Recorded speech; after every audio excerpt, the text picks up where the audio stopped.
السلام عليكم ورحمة الله وبركاته. يلا يا حبايبي، في الشتاء والسقعة دي نعمل قرقشتين حلوين جنب كوباية شاي بلبن بكل سهولة. يلا بينا على المقادير. هنعمل ايه؟ هنجيب كيلو دقيق يكون نوع حلو فاخر كده لجميع الأغراض، ونبتدي نحطه كده ننخله في حاجة غويطة.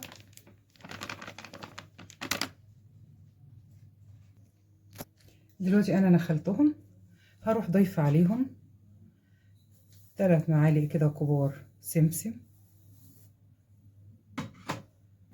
معلقة صغيرة ريحة الكحك تدي ريحة جميلة للعجين، كيس خميرة فورية تكوني واثقة فيه،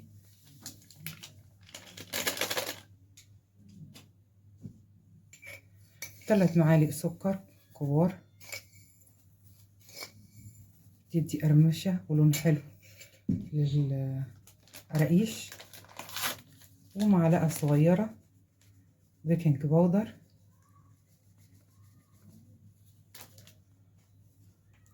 وأخلط المكونات الجافة كده مع بعضها.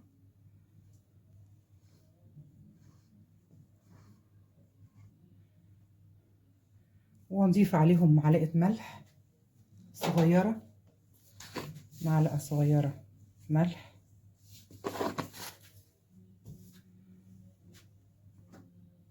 يبقى كده المكونات الجافة تدخلت مع بعضها كويس. ابتدي بقى اضيف لكيلو الدقيق اللي انا حطاه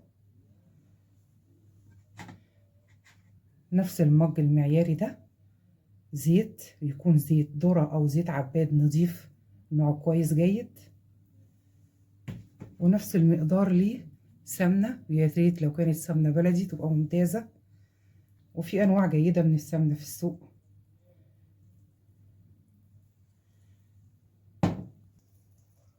ودلوقتي يا حبايبي بخلط الزيت مع السمنة مع الدقيق كويس، وبإيدي بقى. أهم حاجة في القرقوشة أو في عجينة القراقيش زي الكحك بالظبط، البس تبسيه ازاي كده.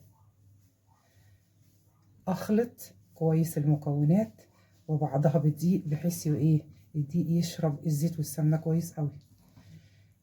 يبقى النجاح عجينة الكحك أو القراقيش هي دي، بتاع ربع ساعة وانتي بتعملي الحركة دي اللي هي البس.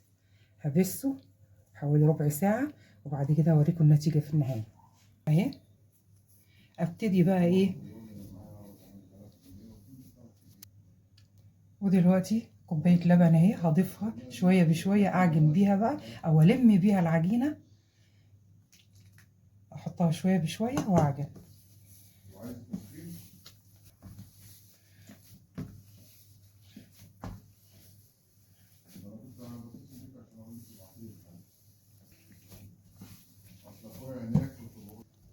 دلوقتي انا شربتها كوبايه اللبن كامله، هحط عليها حوالي نص برضو مج من الميه، وتكون دافيه متكونش سخنه عشان ما تموتليش الخميره. وابتدي المها زي ما انا بعمل كده، قلت لكم مش عجن، بشربها بس الميه او السوائل دي لغايه ما تلم معايا كويس، وابتدي اشتغل فيها. دلوقتي يا حبايبي اهي لميتها كويس قوي، ما عجنتش، مجرد بس دخلت فيها المكونات كويس اهي، كويسه جدا في ايدي اهي، ولو عملت فيها كده مترجعش تاني. ابتدي بقى انا كده هجمع عجينتي كده كويس، واجيب واحطها في الطاجن اللي كنت اصلا حاطه فيه وبعجن في الاول، واغطيها كويس واسيبها ربع ساعه تريح، وبعد كده ابتدي اقسمها وارصها في السجون. ودلوقتي حبايبي هجيب جزء من العجينه سبتها تريح بتاع ربع ساعه، واجي هنا في المكان اللي هشكل فيه هنا كده، واعملها اسطوانيه وبايدي، واحاول اخليها متساويه في الحجم، وبعد كده ابططها بكف ايدي كده بحيث تبقى على شكل مستطيل ارتفاع نص سنتي. وبعد كده اي اطراف بقى تحس ان هي مش متناسقه بتقطعيها، وتبتدي بقطعه البيتزا بالسكينه بالورب كده، تعملي شرايط اللي هي على شكل القرقوشة والحجم اللي يناسبك، وابتدي بقى ايه اشيلها وارصها في الصاج.